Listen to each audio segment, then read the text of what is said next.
Okay, well today we're going to be talking about healthy relationships, and I wanted to thank you guys for joining our conversation. A little bit about what we're going to talk about today with healthy relationships is we're going to talk about perceptions and point of view, and I have a couple slides I'll have you guys look at. We're going to talk about how people learn behaviors, a little bit about different types of abuse.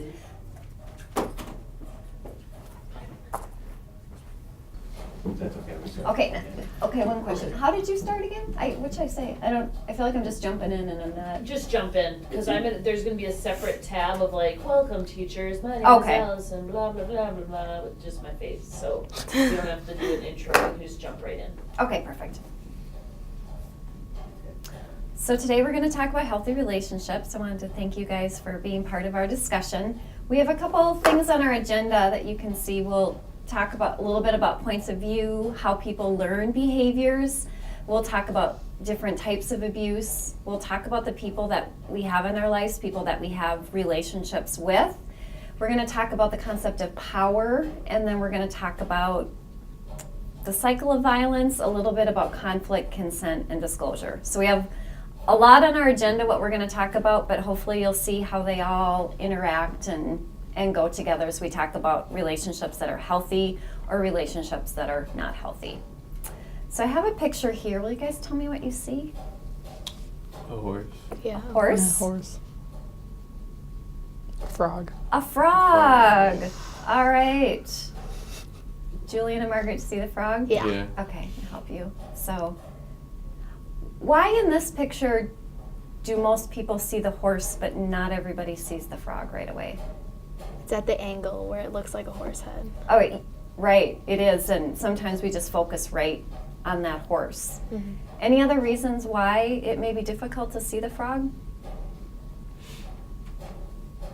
Because when it's like this, the frogs, it's not facing like a regular direction. It's kind of upside down. It's more like a hidden picture in Yeah. there. Yeah, it's not the right direction.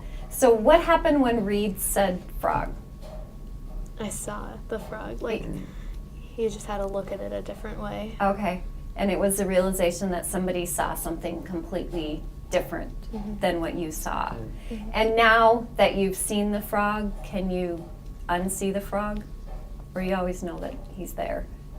You always know that he's there. Yeah, he's there. And so today, as we're going to talk about what's healthy and what's unhealthy, I want you to be thinking about how people may see a situation different than what you see it, or how another person's experience may influence what they consider healthy or unhealthy. So again, it's just kind of that perception that people have.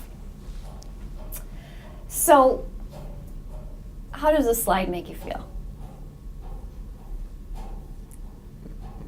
Any feelings?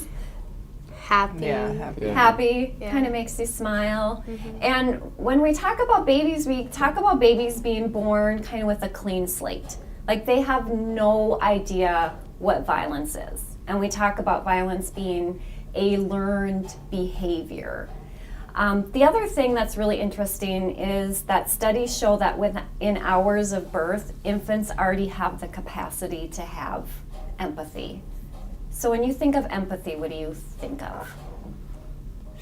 Being able to put yourself in another person's shoes and actually feel.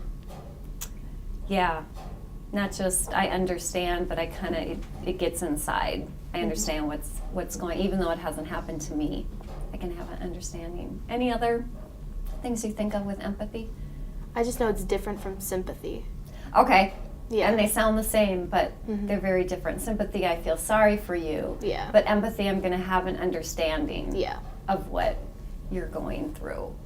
So the other thing that's really interesting, kind of when we talk about violence or different things, so studies show that if I grew up with a parent who smokes, I'm 2 times more likely to smoke. And the number one risk factor for an adolescent or a young person being in an abusive relationship is witnessing domestic violence as a child. Now, I'm sure there's no child that grows up witnessing domestic violence who says, that's what I want to have, or that's what I want to repeat. And same, I'm sure that children that grow up with a parent that smokes try to get that parent to smoke, they hide the cigarettes. So what is it that causes that behavior to continue, do you think? I think it's probably like just kids trying to copy their parents. Like when you're growing up, you just want to do what you see the adults in your life do. And the more you see it, the more it kind of seems Yeah, normal, normal. or, yeah. Any other thoughts about that? I agree with him. Yeah. Yeah, and sometimes we live what we learn, and we learn what we live. And if I see something over and over and over again, that tends to be what I think is normal or what I think is right. And the other thing is, do I know what the other options are? So if I'm growing up maybe witnessing domestic violence and I'm seeing when somebody's angry that they hurt another person or they scream or things happen, how do I learn what a healthy relationship is? So we talked a little bit about empathy. How would you guys describe compassion? Or what are some words that maybe pop up when you hear the word compassion? Like caring for other people. Okay, caring. I think of like a drive to do something, but Okay, I yeah. don't know. Just Having, 'cause yep, that kind of passion. that passion, that compassion, something that you like to do that gives you energy, capacity to care. Again, kind of with empathy, the understanding. Here on the slide, we're going to talk about different types of violence, and I talk about these as being person-to-person violence. And we also have lifespan because it starts before babies are even born. So we know that if mom is pregnant and she's experiencing violence, all of that stress gets passed on to baby. And so we know it's starting very early. And then we go all the way down to elder abuse. Now, I think for the most part in our society, when we hear about children being harmed or we hear about elderly being harmed, that makes us upset. And sometimes that compassion, that capacity to care, even feels like anger sometimes, because we say, who could do that? Who would hurt a baby, or who would hurt somebody who's older? And sometimes what we do is we say, we draw the line and we say, it's absolutely not okay. If somebody hurts a baby or somebody hurts an old person, that's just not okay. And we're going to make sure something happens to that person. And sometimes that's compassion that drives us to care. We have some of these person-to-person or types of violence in the middle, and sometimes our society's reaction is a little bit different. So I am going to talk about these, and I'm going to give you some common statements that we might hear about these, and then I want to discuss it. Bullying. Well, if you weren't so annoying, you wouldn't get picked on. If you didn't dress that way, if you wouldn't wear your hair that way, you wouldn't get bullied. Why don't you just do something about it? Cyberbullying. Well, of course, people are talking about you. If you posted that picture, what did you think would happen? Of course, everybody's going to share it. Dating violence and domestic abuse. Well, why do you stay? Why do you put up with it? Why do you allow someone to treat you that way? Why don't you do something about it? Sexual harassment and hazing. What's the big deal? Everybody says it, everybody does it. Why does it seem like you're the only person that has a problem with it? Sexual assault and rape. Well, where were you? What were you doing? What were you wearing? Had you been drinking? Are you sure that you said no? So are those things that you have maybe heard related to those types of abuse? So how would you describe the difference in between how I was talking about children and elderly being harmed versus that middle group? What felt different or sounded different? It kind of sounds like the middle group, it's like their fault, but with children and elderly people, like they can't help it. Like they can't do anything about it. And as a society, it's our job to protect those that can't protect Yeah. themselves, Yeah. right? We protect those who are vulnerable or need help. Anything else that sounded or felt different? I agree with that. It's like for those middle ones, we feel like as a society, we feel like they're not victims, like they're not helpless. They should be able to take care of it themselves. Whereas with the elders and children, they can't do anything about it. Okay.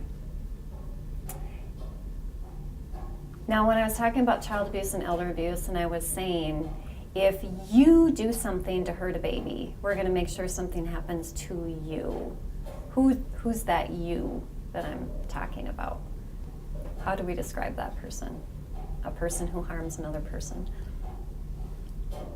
The oppressor or abuser? Yeah, oppressor, abuser, perpetrator. Now, did we still have an abuser in that middle group? Yeah. Yeah. So why were they completely left out of the conversation when I was making those statements, do you think? Because people feel like the victim, they're also at fault because they can help themselves. Yeah. And I think we kind of have this idea that once you reach a certain age, everything's a fair fight. And what we need to do when we're talking about violence and abuse is have an understanding that there are people who are willing to harm other people. And there are people who are looking to take advantage or to be in a situation where they have power over another person with the intent to harm. And sometimes what happens is that lack of compassion toward the person who's being harmed allows that abuse to continue. And it does make it harder for people to come forward and say, this has happened to me, because they might hear all of those negative comments coming back at them. So a little bit when we're talking about, okay. I wanted to talk about power, but I'm not in the right, all right. Do you want to take a break for a second then? Well, these guys will edit it out, right? The shoot, right? If I say shoot, it gets edited out. Okay. All right. So we'll go on and we'll talk about power in a little bit, but I want to talk a little bit about different types of abuse, because here we were talking about this person-to-person abuse, but we also have other categories that we talk about. Sometimes people talk about, well, it was verbal abuse or emotional abuse, or it was physical abuse, or it was sexual abuse. And so I just want us to understand that some of these terms can kind of overlap. I may be in a relationship where somebody is verbally harming me, physically harming me, or sexually harming me. And the other thing I think when we talk about sexual abuse is this perception or misperception when people hear sexual abuse, that they think all sexual abuse must mean rape or forced penetration. And we know that sexual abuse is so many behaviors. It's a sexual behavior that is meant to harm another person. And it can be words that I use, it can be actions that I use, but they're harmful and they're unwanted to another person. So looking at somebody, watching somebody, what kind of behaviors do you think of if you think of somebody's kind of watching somebody or invading their privacy? Is there kind of a type of abuse or crime that comes up when you guys think of those behaviors? Like stalking? Yeah. Like stalking, yeah. And I think the other thing too is we kind of have this idea in our society that stalking is not really a bad thing, or we use it jokingly, right? Like I was stalking somebody's Facebook page, or I was creeping on their Instagram, and we kind of just, right, like kind of normalize these behaviors, but we know that they can be very harmful. And without even talking to you or touching you, I could do something that harms you. We know that words can be very harmful that people use. And I think, again, sexual language is very common. So if you guys are walking through the hallways of school, how often do you hear sexual words, sexual language? Is it common, uncommon? Common. It's very Common. Okay. And how often is it used as a joke versus meant to harm? I would say most of it is jokes. Yeah. Yeah. Okay. And so I think sometimes what happens is we hear that language quite often. It's used as jokes or people are joking around. And sometimes we just get used to it and it just kind of becomes noise, right? Like that's something I just hear. And when it's meant to harm, sometimes we're not realizing the impact that it may have because we don't understand. Well, I hear that word all the time. Why is it such a big deal? Or if you aren't one, you know, why are you so upset about it? Or if that's not true about you, why are you so upset about it? Touch, right? Touch can be very healing. Touch can be very harmful. Touch can feel very sexual. Touch can it doesn't feel sexual at all.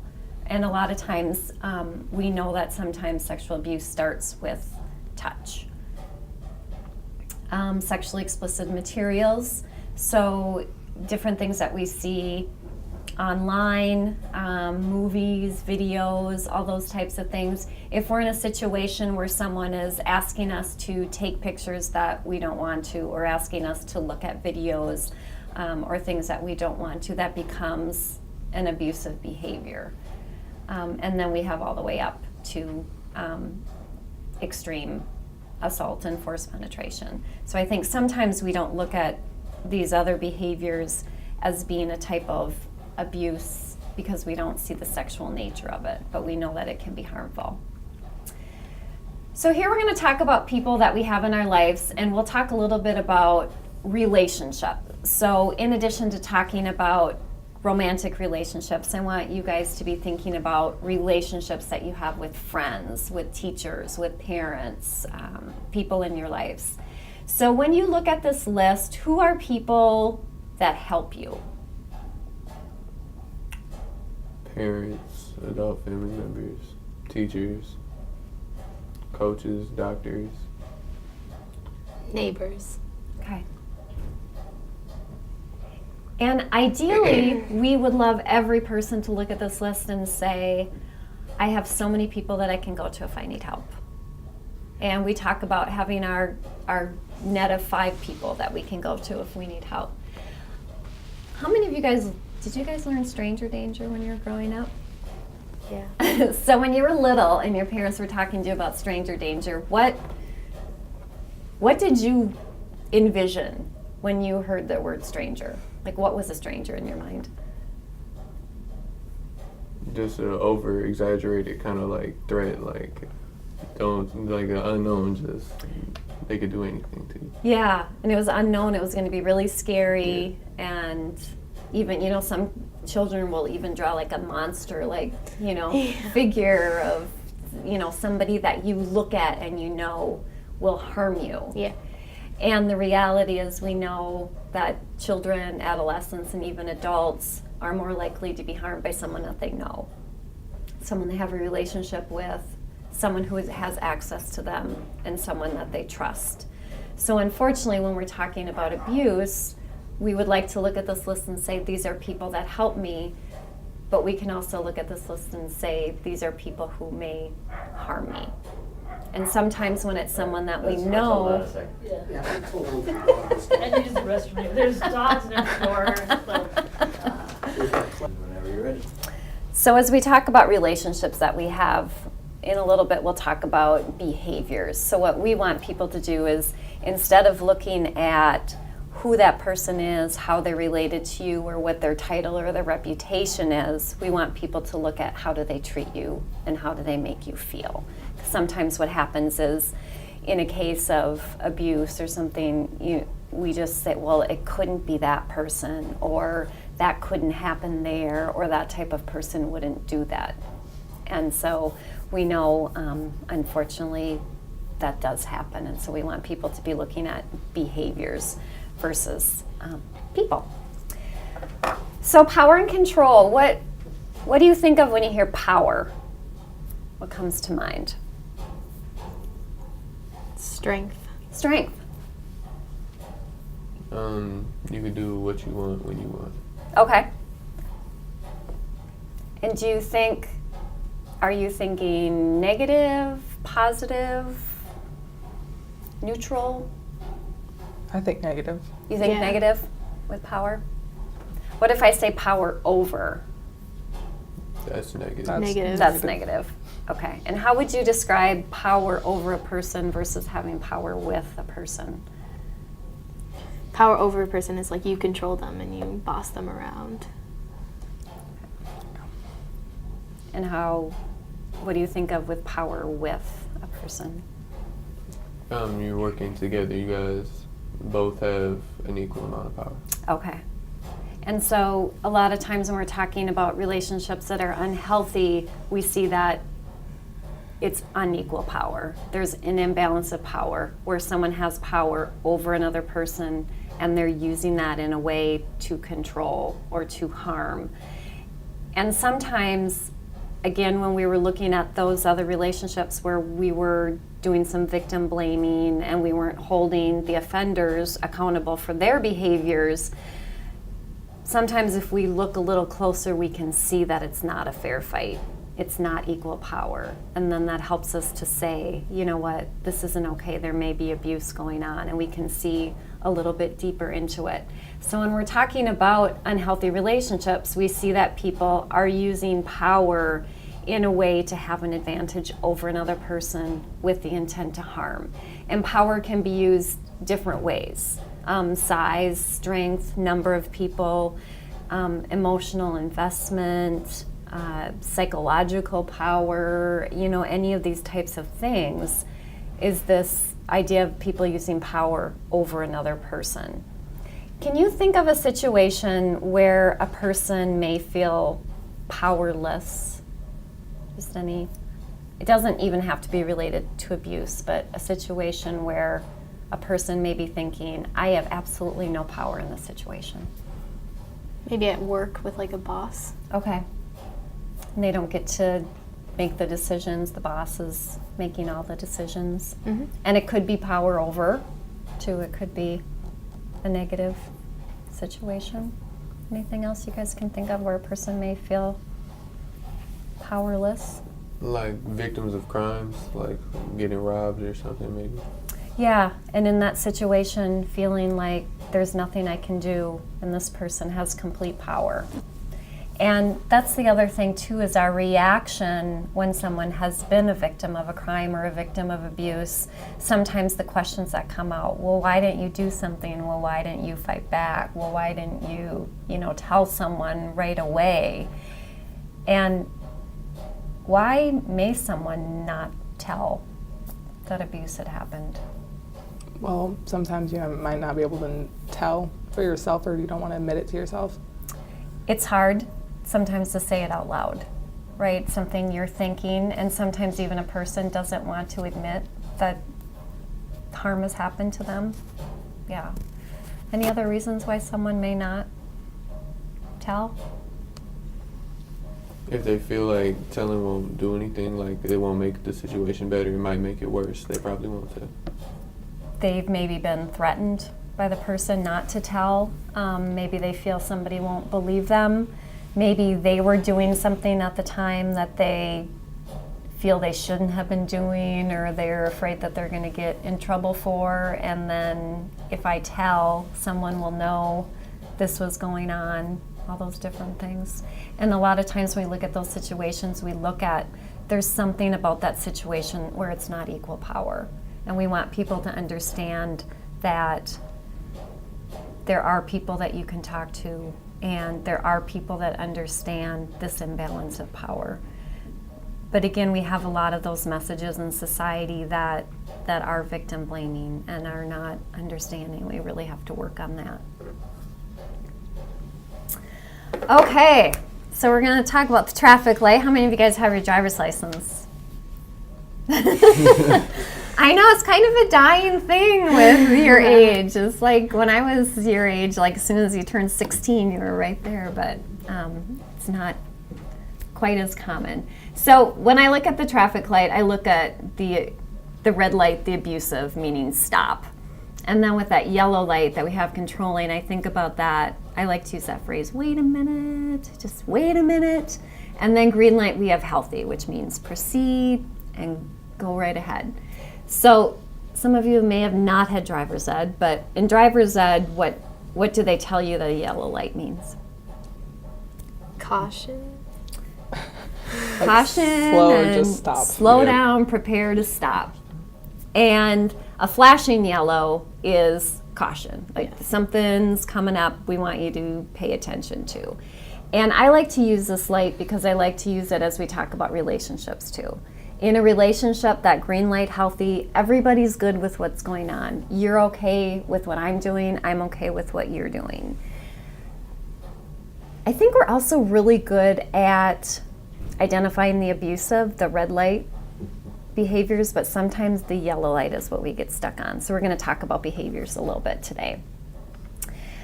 We're going to brainstorm. So again, thinking about relationships that you have, and it doesn't have to be romantic relationships, but you can think about with your friends, with your classmates, with coaches, teachers, people you have relationships with. What are some behaviors that you think fall under healthy? And I already put respect up there because to me, respect means a whole bunch of different things.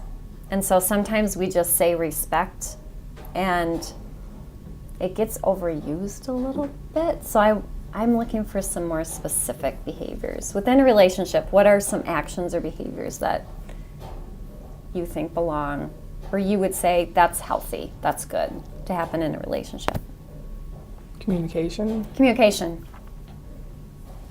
People talking, listening. Trust. Trust. Yeah. Equal power. Equal power. Yep. It's not that imbalance of power. Anything else? Honesty. Honesty. I guess aware of what the other wants and what you want. Okay. So, and just having an understanding of it's not just about me. What is that other person? What do I think is important to that other person? Sharing. Sharing. And what type of things are people sharing in a relationship? Their emotions and their Okay. wants and needs. Yeah. And sometimes fears and Yeah. Yep. So I know it's not fair because there's only 3 of you. A lot of times there's a whole classroom where people get to say words, but we'll go for it. So as you look at this list, and again, classrooms can certainly come up with more ideas. These are not all of them. If you had to pick 1 or 2 that are most important to you, what would you pick?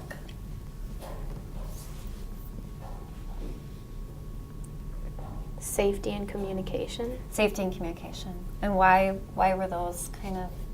I think in a Speaking to. relationship you have to feel safe because then it's unhealthy if you don't. And like with communication, you really need to communicate with each other, so you know what each other are feeling and stuff like that.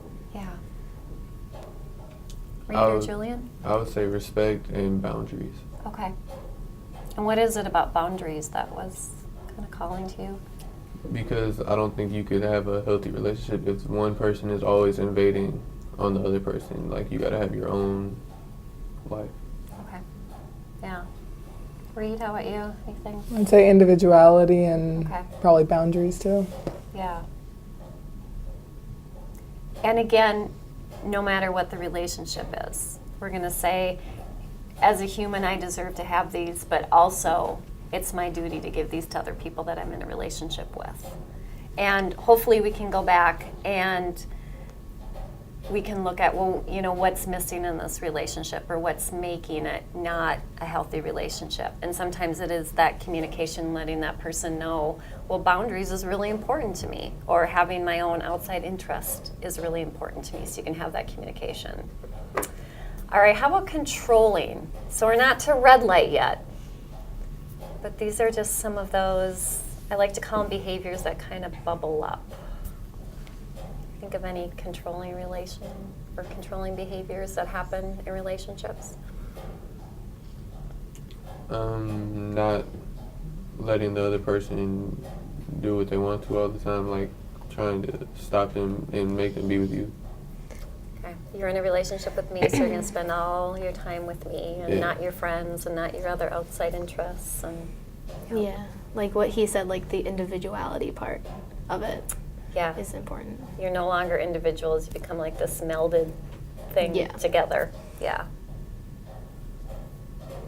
Anything else you can think of with controlling? Always questions like, where are you? What are you doing? Who are you with? Those type of things. And this also could link to technology, because technology, again, makes it very easy to always be connected, always wanting to know where that person is, having to have that person respond right away, those types of things. How much do you guys see technology being used in relationships that are unhealthy? Do you see that component of it? Yeah, like two of my friends, one of my friends likes to track my other friend on her phone. So she like looks where she is in the school, like when she wants to like see her. And why do you think she has the need to do that? I don't know, I think she just wants to like hang out with her at that moment Okay. when the other friend can't. Okay. Now, no one said jealousy, but how big of an issue is jealousy in relationships with people your age? It's pretty big. And why is that? Because jealousy is so powerful. So why is it such a big issue? Insecurities with yourself, not thinking you're good enough, that kind of stuff. Okay. At school, you hang around with a lot of different kids, so like maybe the person is jealous when you talk to a bunch of different people every day. Yeah. And like how Julian said, trust being that healthy relationship, Mhm. jealousy means I don't trust you. Like Yeah. the lack of trust. Yeah. Mhm. So, some other behaviors here. Any of these on the list that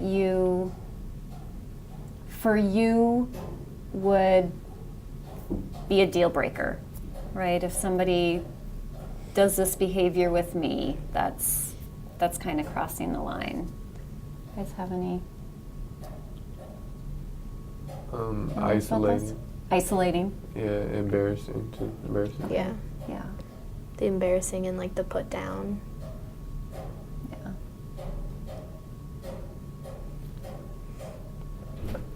That was kind of our next, when does caring become controlling? Because a lot of these controlling relationships, the person who's abusing or wants the power is using these behaviors and saying, but it's because I like you so much, but it's because I love you so much, but it's because I want you to be safe. And they're using that premise of taking care of you, but truly they're controlling you. And so what I want people to do is really recognize those yellow lights before the red lights are going off.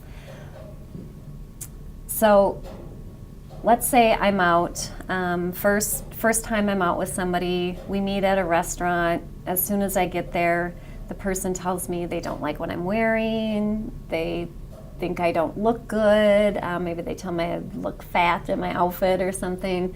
I sit down, they order for me, they tell me what I can't eat, what I can eat. They take my phone, they go through my phone looking at all my pictures and everyone I've been talking with, and then after the waiter leaves, they accuse me of flirting with the waiter. So what am I going to do? That's the first time that I'm ever out with that person. Not go with that person. I would have left after they said that they Yeah. didn't like what I was wearing. Right, so the answer is run, Yeah. right? You recognize those behaviors and you say, this is not okay to treat me this way. So why is it when people have been in a relationship for 3 months, 6 months, 2 years, they kind of allow those behaviors, or they don't run when those behaviors happen? Because they've been with the person for a long time or for a while, and it's like, oh, maybe they'll change, or like maybe if I just do what they want, then everything will go back to normal. Yeah. Mm-hmm. Yep. And you start, I think we do have this idea of having the power to change another person, which we don't have. Yeah. Or having the power to fix another person, which we don't have. And we can certainly support people and help people through things, but when it's a situation where we're being harmed, we have to take care of ourselves. And kind of noticing that and saying, this is not okay. And sometimes it's helping another person recognize how they're being treated. And so usually in a classroom, I'll just put this up and I'll just have the students kind of think about it to themselves. Because sometimes what we do, when I think of when does caring become controlling, I think about it as you make that line, right? You make that line in the sand and you're like, ooh, anything that gets crossed, right? That's a deal breaker. But then what happens when it's a person that we love and a person we've been in a relationship with, sometimes what happens is, oh, well, maybe it was my fault, or maybe I should have done something better, and then we move the line. Well, you know what, maybe they didn't really mean it, or they're having a bad day, and then we move the line. And I want people to say, this is my line, and this is how I deserve to be treated. And we all deserve to be treated that way, and recognizing it. So again, red lights, I think for the most part, we recognize these. We know these are not okay. If it's happening in our relationship or it's happening with another person, these are things that we can identify. And what I'm hoping is that we can move a couple steps back and say, when that yellow light is going on, can I recognize it in my relationship? And can I help somebody else recognize it in their relationship? All right, conflict. What do you guys think of when you hear the word conflict? A fight. Yeah. A fight. Okay. Anything else? Conflict? Disagreement. Disagreement. General unhappiness. Okay, yeah. I wrote up a struggle for power, a serious disagreement or argument, and a difference that prevents agreement. We also know that conflict is inevitable. For our healthy relationships, conflict resolution was a healthy behavior. Solving problems, being able to resolve conflict with people is huge in relationships. Conflict will happen in every single relationship that you have because people have different needs, different ideas, different wants, whatever. I don't think we do a very good job at teaching people how to resolve conflict. And then I'm not sure we do a very good job at recognizing when a relationship is unhealthy or abusive, how that conflict is really used to then create that power over another person. So hopefully we can talk about that. So what are some things that cause conflict in relationships? What are things that people have disagreements or fights about? Other people. Other people. So the jealousy aspect. Mm-hmm. Well, it doesn't necessarily have to be jealousy of other people. It can just be jealousy of the person that you're Yeah. abusing. Okay. Because maybe things are going well for them or... Yeah. Okay. And you're stuck in a hole, and the only person it can really take down is this person that you are taking down. Yeah. And so you use that power kind of just keeps cycling. Yeah. Anything else that causes conflict in relationships? Especially for people in high school?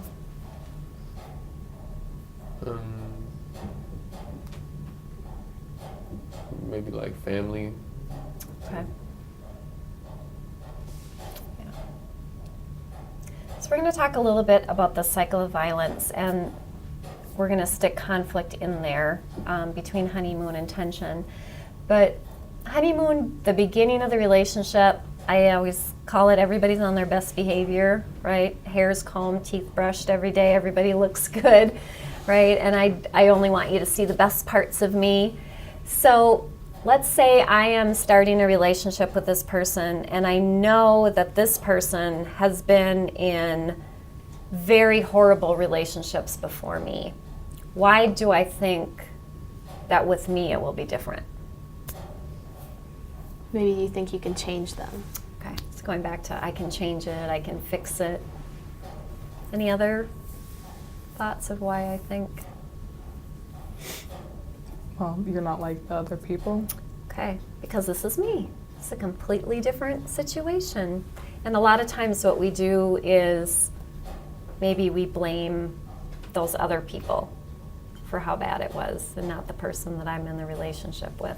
And so again, looking at those behaviors, what were things that caused those other relationships to be bad or abusive or unhealthy? And so honeymoon period, everything's good, everyone's on their best behavior. And then again, between honeymoon and tension, we're gonna stick conflict in there because conflict is gonna happen. Every relationship, you're gonna have a disagreement, something's gonna happen where there's conflict. When conflict doesn't get resolved, it creates tension. And tension, as a person who wants the power, so if we call that person the abuser, tension to me feels like, ugh, you just don't listen to me, you just don't pay attention. If you would just do the things how I want you to do it, everything would be okay. Tension to the person who has less power feels like, I'm trying to be so careful with everything I say, I'm trying to be so careful with everything I do, and if I could only be perfect, everything would be okay. And it just causes that, it talks about walking on eggshells. And what happens is that tension builds. And in an unhealthy relationship where a person wants power over that person, that tension building feels like loss of control. So in order to get that control back, I'm going to use violence. And it may just be, I yell at you, I scream at you, I threaten to tell a secret about you, I threaten to break up with you. It may be that I break something that's very important to you, a picture frame, a piece of jewelry, something that's very sentimental to you. Again, I may use verbal abuse, physical abuse, or sexual abuse, but I do something, and when I do that violence, I feel like I get my power back. Now, after I do something to hurt you, what do I say to you? Oh, I'm sorry, I'll never do it again. Sorry, I won't do it again. I maybe blame being angry, being stressed out. I maybe blame drugs or alcohol. I maybe blame you, right? Well, if you wouldn't do these things, I wouldn't have to get so angry, which is not true, right? Alcohol does not cause violence, drugs do not cause violence, stress and anger do not cause violence. People choose to hurt another person. Now when I say I'm sorry, I won't do it again, do you believe me? Here's a different question. Do you want to believe me? Yeah. Yeah. Yeah. And why do you want to believe me? Because you're in love. Yep. Whatever. You're in love. You love this person, you're in a relationship with this person, you care about this person. But do you believe me? Deep down, no. Right, and here's where we need to stop the cycle, because sometimes that cycle continues. So, unfortunately what happens is people again feel this, well, maybe if I just did a better job. Well, if I didn't do those things to make that person angry, or, if I can fix it, I can change it. And what I want to say to people is that's not your job to fix another person, to change another person. Your job is to take care of you. And the other thing that I think is so important for people to understand is every person deserves to be treated like this. And when someone is hurting you, using jealousy, using abuse against you, minimizing you, making you feel horrible, they're treating you here. And you need to be treated here. And so what I want people to do is to stop that cycle, because we know that that cycle continues. We know that conflict will continue. We know that the tension will build, and then we know that the violence tends to escalate. And the cycle goes faster and faster and faster. And sometimes when people are in the cycle, they find it very difficult to get out. And so we want people to be able to break the cycle when it first starts. And it's just telling people, I'm here for you, you deserve better. Do any of you recognize friends being stuck in the cycle? No, I don't have any friends that are in that cycle, but I've Okay. seen it in like other people, other families. Okay, Yeah, I agree with them. yeah. And so what we want is we want people to say, the other thing with unhealthy relationships is people get very frustrated because they're like, well, I don't understand, why are they staying in that relationship if it's not a healthy relationship? And so it's always being there for the person and saying, I'm here for you, I think you deserve better, I'm worried about your safety, whatever we need to do, but giving those messages that hopefully they will start to believe it. Because we also know in unhealthy relationships that the person who wants power is just continually chipping away at that person's self-esteem and chipping away at their individuality and all of those things and making them feel like maybe this is the only person in my life, or maybe this is the only person that I can have a relationship with. And so having them have a different understanding of it. Do you guys have questions or comments about the cycle or different ways to explain it or? Okay. And I know in another component you guys are going to be talking about consent, and so I won't spend a lot of time on this, but consent basically means permission. So anything you're doing to or with another person, that it is an understanding that you're okay with it and they're okay with it. So for me, consent is that huge green light. And then anything that's yellow or anything that's red, you don't have full consent. And just an understanding of, I don't want people to ever be in a situation where they are guessing that they have another person's consent or they are assuming that they have another person's consent. A person can never lose their right to give consent, and another person never has the power to take it or give it away to anybody else. So consent is always, always yours. How do you know that you have another person's consent? And it doesn't have to be, I know a lot of times when we talk about consent, we're talking about sexual behaviors, but this can be, how do you know you have another person's permission to do something within a relationship? They clearly say yes. They clearly say yes. They let you know. It's not questionable. Mhm. It is absolutely clear. Yeah. And if I'm not sure, I'm gonna ask. Yeah. Make sure that I have it, right? And it's okay to ask, is this okay? Are you okay with this, right? And having that open conversation. Disclosure, I just wanted to talk about this a little bit. Disclosure is the act of telling somebody something. And so a lot of times when we're talking about unhealthy relationships, it may be somebody talking about being in an abusive relationship. And we know that with adolescents and with young adults, they tend to disclose to their friends. So you guys are probably going to be in a situation where someone is telling you something. And it may not be just abusive relationships. It may be struggling with mental illness. It may be thinking about hurting themselves. It may be using drugs or alcohol. But situations where they tend to tell their friends. The other thing that you guys do really well is this thing called coded disclosure. So you're not sure, and I think this is used a lot with adolescents and with parents. So I want to tell you something, but I'm not sure what your reaction is going to be, so I'm going to throw you this little nugget, and then I'm going to see how you react to it. And then that will let me know if it's safe to continue or not. Mm-hmm. So sometimes I just want you guys to know adults don't always recognize that. So sometimes when you give that little nugget that's a clue, adults don't always recognize that.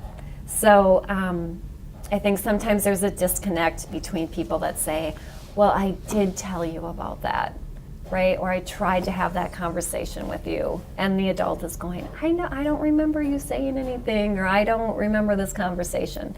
So please don't become frustrated. But we do that, oh, well, I heard a friend at school got in trouble with some pictures on their phone. Or I have a friend who is, in an unhealthy relationship. Or I have a friend who is cutting. Or sometimes we kind of send those little bits of information, and then what's the reaction of the person I'm telling? And again, I think we're looking for some of that compassion, that empathy. Is this person a person that's willing to care? And sometimes the reaction is, what is wrong with people? Why would somebody do something like that, right? Then we know that's not a safe disclosure. And I would also like to say, there may be somebody that, an adult or someone that you feel is a safe person, and you go to that person with whatever your problem is, and for whatever reason that person doesn't help you or can help you, it doesn't mean that nobody can help you. It's just for some reason that person wasn't able to. So keep telling, keep telling, keep telling. So anything that you guys find that makes it difficult, and this again is going back to that healthy behavior of trust. So what makes it difficult to trust someone enough to tell them about a problem? If you're scared of how they're going to react or how they'll think about you, that'll make it difficult. Mm-hmm. Sometimes you don't really know a person enough. And sometimes, again, for people your age, you're kind of stuck in a system, a school system, a juvenile system, where you're kind of having to trust people that you don't know very well and tell them about things that are going on, which makes it difficult. Yeah. Questions, comments about disclosure? Do you guys feel that it tends to be people your age talking to friends about things? Yeah. Yeah. Okay. And then do you feel like people your age have the resources to help friends with the problems that they're having? Not most of the time. Okay. And that's the other thing too, is, making sure that you guys have resources of, counselors to talk to, or law enforcement, or domestic violence shelters, sexual assault, and things that even though you're not adults, that you can access, crisis lines, different places to call. And how much do you guys reach out to crisis lines or to resources? Not a lot. Not a lot. And so as adults, what are some things we can do to break those barriers so you guys could get help for you or for somebody else? Maybe they could start the conversation about the topics. And exactly what we're doing today, Mhm. right? Start the conversation, talk about things, let people know that it's okay to talk about them, and there are people that you can talk to about them. So I wanted to thank you guys for having the conversation. It was kind of a tough topic, and appreciate you guys being willing to share, and hopefully this will spark the conversation with a lot of other people so they can get the resources that they need. Thank you. Yeah. Mm-hmm.